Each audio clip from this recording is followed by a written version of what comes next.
দুপুরবেলা বাড়ি ফিরতে ফিরতে কি খাবো ভাবতে ভাবতেই হাতে করে তরমুজ নিয়ে বাড়ি এসেছি। শুধু তরমুজই না, আমার পছন্দের ব্রাশ এনেছি। এটা খেতে আমার খুব ভালো লাগে। তরমুজ যখন এনেছি কিছু তো একটা বানাতে হবে। আর এই মিক্সিটা মনে আছে, কাল তো পুরো হলুদের দাগে ভর্তি করে দিয়েছিলাম। আজ কেমন চকচক করছে না? চকচক না করি আর উপায় কি?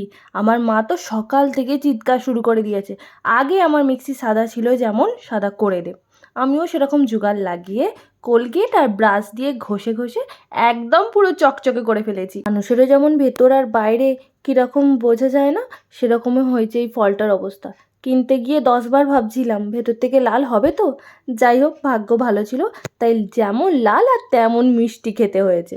তরমুজের জুসে অনেকেই লেবুর রস তারপর চিনি অ্যাড করে, যেহেতু এটা অনেকটাই মিষ্টি তাই আমি আর চিনি অ্যাড করিনি আলাদাভাবে। আর লেবুর রস দিলে তো আমার মা খাবেই না, তাই শুধুমাত্র বিট লবণই অ্যাড করেছি।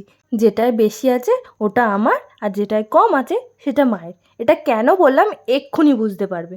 এই যে ফলের রস দেখা মাত্রই মুখ কুঁচকাচ্ছে। এনাকে 1 প্লেট চপ দিয়ে দাও, উনি বলবেন খুব ভালো, কিন্তু ফলের রস, বাবা ফলের রস খেলেই আমার শরীর খারাপ করবে। এটা হচ্ছে ওনার বক্তব্য। রীতিমতো বকাবকি করে তারপরে ফল খাওয়ানো হয়। ছোট বাচ্চাদেরকেও এত করে বলতে হয় না ফলের রস খাওয়ার জন্য, যতটা আমার মাকে বোঝাতে হয়।